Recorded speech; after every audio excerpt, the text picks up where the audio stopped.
surely something now that has to be my thumbnail. Hi everyone, welcome back to my channel. As you guys can tell by the title, these are the books that I read in 2021.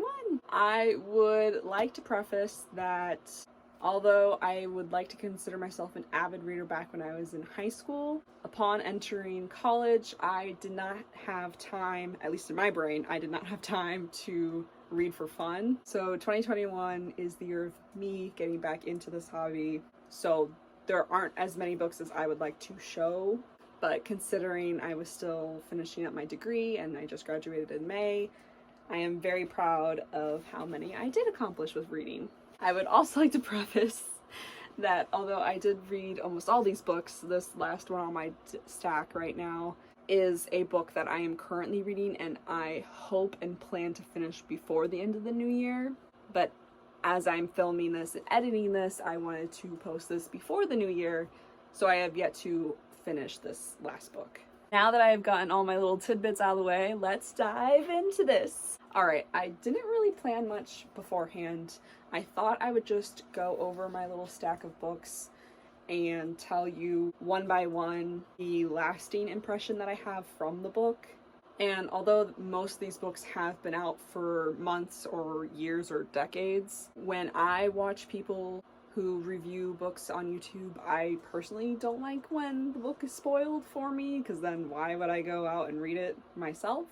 So all of that to say is bear with me as I try to give you a synopsis of each book without spoiling it. And this is my first book review type thing that I'm doing, so it's going to be probably vague, and you get the gist of what I'm trying to say. So let's just dive in. Alright, the first book that I read this year to get back into reading was none other than a Nicholas Sparks book. I know. It's called The Wedding. It looks like this. It's definitely one that I thrifted because she's a little worn in. But the idea behind me starting off the year with this book was to just get me back into some reading that I knew I would enjoy and was relatively easy for me. And since I can be insecure with how much people know about books when it comes to different genres and authors and stuff, and I don't know anything about that jazz, I was like, okay, Sarah, let's do something that you're familiar with, that is a genre you typically enjoy, a very well-known author that you won't be ashamed to like buy from a thrift store. And so that is why I chose to read The Wedding. Since this is the first book that I read this year, I think this was back in August? I don't remember many details. I have a pretty trash memory, so bear with me. But for those who have read Nicholas Sparks' books, I think I enjoyed this book overall. The lasting impression that I have from it, I think it's like a solid 7 out of 10 as far as his books go. I didn't know anything about this book going into it, but I assumed it was going to be about a younger couple, and it was going to be about romance, and it was going to be a very light and fluffy and romantic kind of book. I'm a big romance / rom-com kind of genre kind of gal personally, that's just a me thing personally. And it had elements of that for sure, but it is about an older couple and they have some struggles, and it's just about them reigniting their romance is the overall gist of the story. It was very cute, so I would give it a solid 7 out of 10, I think. Definitely one I'll probably reread years down the road, not one I'm going to reread anytime soon. But also, the fact that I would reread it, I think, is a good sign that it's, at least for me, it was a fairly good book. Alright, the second book that I read this year is called The Girl on the Train. It's by Paula Hawkins. It looks like this. Again, this is another book that I thrifted at some point this year. And again, I did not know anything about this book going into it or anything about the author going into it. So I didn't really have many expectations about what it was going to be. But at the same time, this book still shocked me with what it was actually about. Which just goes to show you can't judge a book by its cover. But anyway, my lasting impression from this book, because again, this is one I read earlier in this year, so I don't remember very many details about it. But from what I remember about the book, It is a story about a girl who rides this train on a daily basis and observes these strangers' lives from her point of view from the train.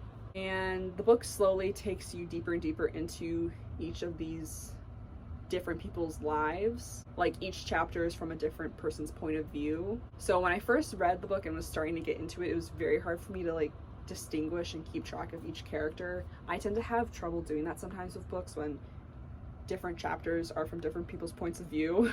Once I got into the groove of the book and read it on a consistent basis, I definitely enjoyed it. It definitely also had some more dark themes than I typically like to read, but it wasn't too dark for me, at least. It was at least manageable in a way, if that makes sense. Also, if I remember correctly, I felt like this book held a consistent, I don't know what word I'm trying to look for here. I guess what I'm trying to say is, like, I think the storyline stayed very much the same for the majority of the book, which didn't make it as interesting for me as I would have liked it to be. But then towards the second half is when things picked up, and I'm glad I stuck through it and finished it to the end, because then it made me appreciate the almost repetitiveness of the first half, if that makes sense. It's like my only gripe about this, I think, from what I remember, is that it just kind of kept repeating similar things, and I was like, okay, we get it, whatever. But then once you get to the second half, it's like, okay, whoa, put on the brakes, slow down, I'm trying to keep up with all that's happening. Yeah, overall, a good book. I'd probably rate this one a 6 out of 10, just because it's not something I would typically read. It's still a book I enjoyed and might reread years down the road. Alright, y'all, the third book I read, I checked out from the library, and I forgot what the title was, but I know I have it on the notes app in my phone. So I'm gonna stop the video here, and if the camera shifts or whatever, that's why. I just need to remember what the book was titled so I could talk about it. I'll be right back. Alright, y'all, I am back. The third book I read this year was actually a recommendation from my younger brother. I'll put a picture of it right here. It's called And Then There Were None. I believe the author is Agatha Christie, but you'll see it right here in this photo. Also, I apologize if you guys can hear my fan. It's just a little bit toasty down here, and I didn't want to like die of heat, so I have my fan going. So hopefully I'm talking louder than my fan. Anyway, I checked this out from our local library and read it because my younger brother could not talk more highly of it. It's like his favorite book ever. And you know, I have to say I really enjoyed this book. Again, it's not a genre I would typically find myself reading or enjoying or going out of my way to read, but from what I remember of the book, the storyline was basically about this group of people. They were strangers, they didn't know each other, they were all coming together to meet up on this island. I want to say there's like 12 or 13 of them. All were different characters. And again, just like I was talking about with the last book, it was hard for me to keep track of who was who throughout the story. I don't know if other people struggle with that, so that might not be a struggle for you, but for me that's kind of like a turn off with books, is keeping track of so many different characters with such unique backgrounds. Even though I feel like that's generally a good sign of a good book, is when it has developed its characters so much. But for me, it's just really hard to keep track of if there's not like you know, 1 or 2 main characters, and then the rest are like side characters that you only need to know a few details about, if that makes sense. So that was like the main turn off for me with this book. However, I really enjoyed it. It was honestly a fairly quick read too, which was nice. Again, with trying to get back into reading, I was trying not to put so much pressure on myself to read books I thought I should read or people might expect me to read. So if you're also trying to get back into reading, that's like a great tip that I would give you, is just read books that you would be comfortable reading, that are easy for you to read, easy for you to understand, books that intrigue you, that make you not want to put it down. But anyway, these strangers all meet up on an island, and then they find this like riddle thing, and then the rest of the adventure goes on from there. As you might be able to tell from the title, as I was able to tell from the title, And Then There Were None. Throughout the story, there are disappearances, there are people who get unalived, there's mystery, there's drama. Overall, a very good book, and I would definitely read it again. So yeah, I would rate this book a 9 out of 10. Alright, and the fourth book I read this year is a very popular book if you are into the book scene. I am just starting to dabble in the book scene. However, from the many TikToks and YouTube videos I have watched this year, I know for a fact that this book was a hot one for this year, and it is none other than The 7 Husbands of Evelyn Hugo. It looks like this. This one I did not thrift. I picked up in September when my aunt and I were shopping around in this cute little quaint town that's near her house that I used to go to all the time. Not all the time, but once a year as a kid. It has this awesome bookstore. I'll insert some photos here of our trip to the bookstore. And every year when we would go with my aunt, she would always buy one book for us, and I saw this one on display and I was like, I have to get it because all the videos I've seen on it, like, people just rave about it, and I was like, I gotta see what this is about. I mean, this seems like a hot book right now. And it's kind of like when you see movies that are really hot or shows that are trending and people just can't talk enough about it, and you're like, I have to get on this now because I want to know what the hype is about. That was me with this book. And let me tell you, this book held up to the standards. It held up. This book changed the game for me, man. Again, I don't want to spoil what it's about. It's a great story. I definitely remember this one in great detail because, again, I was just so shook by what it truly was about and like what the takeaways were about from the book. A very brief and vague synopsis that I could give you of the book is that it is about this woman named Evelyn Hugo. She is an actress who has been remarried multiple times, and this, not a news reporter, journalist? I think that's the word I'm looking for. Journalist has to interview her on her past relationships. And as she's interviewing her, we just get to see a deeper side of both characters. It's just so good. Genuinely, I will definitely reread this probably next year because I loved it that much. I have to give this book a 10 out of 10. I enjoyed it. It's also a genre that I'm very comfortable reading, which is romance, rom-com. Also has a bit of mystery in it too, which I love. That's another genre I love, is mystery and like trying to figure out different types of connections that the book doesn't tell you right away is always something I love doing when I read a book. But anyway, this book is fantastic. I cannot recommend it enough. Literally tweeted about it, insert tweet here, as soon as I finished the book because I finally understood the hype. The 5th book that I read this year is called The Book of Lost Names. It's by Kristin Harmel. It looks like this. I did not thrift this book. This book was gifted to me by one of my dearest friends, James. She and I met while we studied abroad in Australia. She's from New Jersey, and since I have spent so much time in New Jersey, I still like to consider myself from New Jersey. We have created such a special bond between those two things in our life. And books is another thing that we have now in common, which I completely adore. I texted her before I wanted to film this video because I wanted to ask her if it was okay if I inserted a couple photos and videos, which I'll insert now, of this amazingly sweet box that she sent me in the mail, filled with books and little notes and letters of her thoughts on each book. And it has just filled my heart with so much love.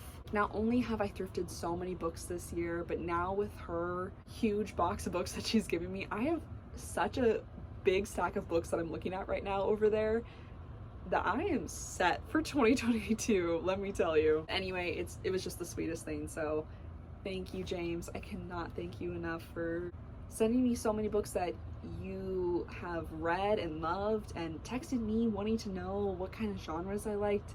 She is honestly a big reason why I started getting back into reading, because she loves reading so much, and after reading this first book out of like 9 or 10 that she sent me, it has just like inspired me to like keep reading. This is definitely a hobby that I miss doing, that I love doing, and I'm so glad to get back to doing. Anyway, back to the book at hand, The Book of Lost Names. I just finished reading this a week or 2 ago, and again, this book has changed the game for me. I'm in love. I will definitely reread this next year at least once, if not twice. I love it that much. Again, I don't want to give too much away about it, but a little brief thing I could tell you about it is that it is about a Jewish family going through the Holocaust, and in all senses of the word, it truly is just about love. It is about family love, friendship love, romantic love, you name it. In all senses of the word, it's really about love. And it's honestly fantastic. I think I cried twice. I might have even cried 3 times reading this book. It really just gives you so much appreciation for like all the loved ones that you have in your life, and gives great perspective on a time in history that was so indescribably inhumane, that to see characters like this that are portrayed in such a light give you like hope for a better future, if that makes sense. It's just a really great book at leaving you with a good warm feeling in your chest. But like I said, this was a gift from one of my dear friends, and not only did she give me like a little card letter thing with the whole box of books, inside of each book she put a little letter in it, and I might insert some photos here of it. But for this book, the title of the envelope is one of my favorites, and the note reads this: "This book is one of my favorites. It's perfectly bittersweet. You will bawl reading this, but at the same time feel so much love. I almost sent you my own copy, but this is a book I wanted to keep on my shelf. Hope you enjoy." And I literally could not put it into better words. It definitely made me bawl. I love it so much. I will definitely be rereading this one again and again and again. If I am allowed to break my own scale, I would love to give it 100 out of 10. But if I have to remain inside of my own scale, it is for sure a 10 out of 10. The 6th book that I read this year is called I Still Believe. It is a memoir about Jeremy Camp, who is a Christian artist. It looks like this. It has a picture of, it became a movie, so it has a picture of KJ Apa and I think her name's Britt Robertson on the front cover, because they played the characters in the movie, but it's not actually about these two people. It's about a Christian artist named Jeremy Camp. I saw this movie, I believe during the pandemic. It came out online or something, and I think I rented it or something like that, and I loved the movie. So when I saw this book in a thrift store, I was like, duh, I'm gonna pick it up and read it. When I first got this book, I thought it was just gonna go into the story a bit deeper than the movie did, but honestly, I'm so glad I got this book, because it went in a lot more deeper than I thought it would on his life, on his faith walk, and it honestly was really an encouraging book overall, I would say, especially with different challenges that I have had this year in my own personal life, not even just with my faith walk. I just really found this story to be a very inspiring one for me personally. So if that type of genre or book interests you in any way, I would definitely recommend reading. It's a very easy read. If I dedicated more time to it, I could have read it in 2 days easily. I was just busy with other things like prepping for Christmas and stuff like that I just didn't dedicate time to it, but it's a very easy read. It even has some pictures in the middle of like his family and them on set with the actors and stuff like that. It's just basically about Jeremy Camp and the challenges that he went through in his life with different people that he has gotten to know and love, and it deals with loss and healing, and a really great book overall. So I would probably rate this an 8 out of 10. It's a very solid book. I would probably read it years down the road again, just because it's an easy read, an inspiring read. And then the last book I'm currently reading, as I stated in the beginning of this video, I have not finished reading. I am planning to finish reading by the end of this year, so that is why it's in this video. But in all honesty, I've only just started it tonight. Started this on the 26th. The plan is to finish it before the new year. Called When We Were Young. It is by Jaclyn Goldis. It looks like this. As you guys can see, my little bookmarks in there, so I'm currently still reading it and I haven't gotten that far into it. Since I don't personally know how good of a book this is, I won't give it a rating. I might edit the description after I finish this book and let you guys know, like, either the description or the comments what I'd rate this book. Just to give you a little synopsis on the back of the cover, since I can't give you my own personal synopsis of the book. The main sentence says, 3 generations of women come together in this page-turning debut full of family secrets, heart-wrenching drama, and second chances. And the 3 generations of women are from 1942, 2004 to 2019. Yeah, I'm currently about 40 pages in. I just started chapter 6, and it's a fairly good book so far. It is, again, one of those books that has different chapters based on different characters' POV, so currently struggling with keeping them all separate. However, this book feels very up my genre of books I would like to read, because it features women finding romance and going through struggles. And especially with, like, the 3 different generations, I love those kind of perspectives as well. With reading about characters who have already gone through challenges and are talking to maybe younger generations on how they handled it, I think is just always a very comforting thing for me to read about. So yeah, I can't currently rate it for you guys, but I have a good feeling that this one should be a good one. And that is it for all the books that I have read for 2021. Hopefully next year, if I recreate this video, I will have more books to talk about for you guys. But again, this year was just me trying to get back into this hobby and finding passion again for reading. And I think with this selection of books, it's really allowed me to do that. I guess one other tip to add to the video is that if you can't even commit yourself to a book, find something that's even easier to read if you really want to get back into reading. Something that I did and that you might have seen in some of my prior vlogs is just even reading magazines. I feel like a lot of people almost consider it to not be genuine reading because there's maybe lots of pictures and it's not a heavy read with intricate storylines and characters. But depending on what the magazine is about, you might find articles in it or different journalists that you love reading little snippets about. Since magazines also vary in such vast degrees of what they can be about and different interests and topics, I really think there is something for everyone in that kind of genre of reading. So I definitely recommend maybe picking up a magazine. You don't even have to buy them. I know my local library has stacks and stacks and stacks of them that you can just borrow from the library with your, library card. You just check one out. Because if you start on a basis of something that is easy enough for you to read, easy enough for you to understand, and is interesting enough for you to complete the actual reading, then that's what, at least what I have found, keeps me motivated to keep reading. But anyhow, I hope you guys enjoyed this video, and if you guys want to comment what books you guys have read down below, I would love more recommendations. I have a list currently going on my notes app in my phone of books people have recommended me, as well as a list of books on my Amazon for books that I hope to buy in the future. I'm always looking for more book recommendations, hence why I watch so many TikToks and YouTube videos on books that people read. I hope you guys are having a good day, and if you're not, that is okay too. Alright, I'll catch you guys in the next one. Bye!